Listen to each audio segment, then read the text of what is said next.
In the last couple of videos, I spoke about how to form a good data story using the narrative structure, where you're able to carry your audience through sort of an emotional and logical journey from where you are at the moment to where you need to be as a company.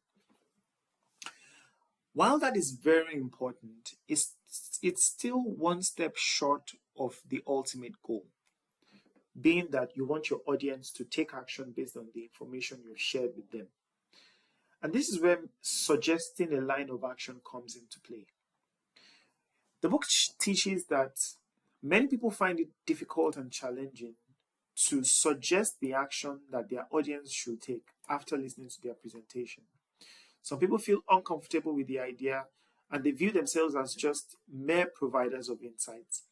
I can really relate with this because sometime back when I went into presentations, I just wanted to show people what I have analyzed.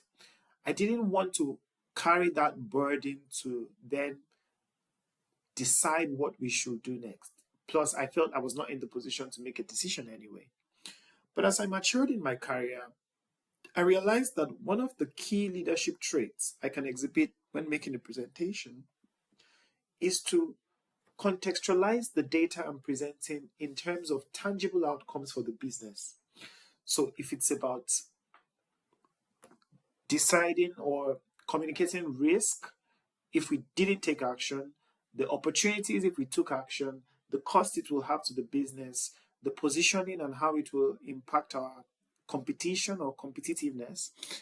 When I'm able to present tangible outcomes for the business, then it signals to my manager or other executives that I am not just doing the work for the sake of doing the work, but I'm able to guide the business to the next logical result or the next logical standpoint.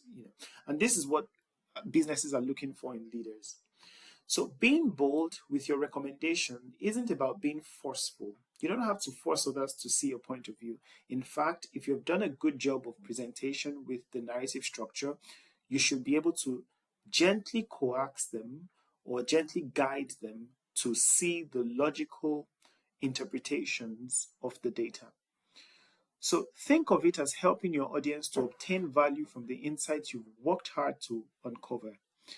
Don't be afraid to say, here's what I believe should happen based on the data. And that is regardless of your position, whether as a junior analyst, a mid or senior. Don't be afraid to offer your suggestions. One final thing I'd like to say on this topic is that just in case you don't have enough context to recommend a specific strategy, which is what the book says here, you can either take measures to gather it or suggest potential next steps as a starting point. So this is where taking initiative comes into play. It's important to be able to present some sort of resolution. If you remember in our narrative arc, there's the resolution part. We need to be able to say, okay, here's what we should do based on what I presented. Otherwise, the presentation is going to feel incomplete. And people will just feel like, well, we've listened to you for 30 minutes, an hour, and now we have to figure out what we should do from the presentation. So that doesn't read too good. It's very important to suggest a line of action, whether it's going to be implemented in the end or another one will be another line of action will be taken. At least you have shown that initiative by offering what can be done to move the organization to the next logical standpoint. Thank you for watching.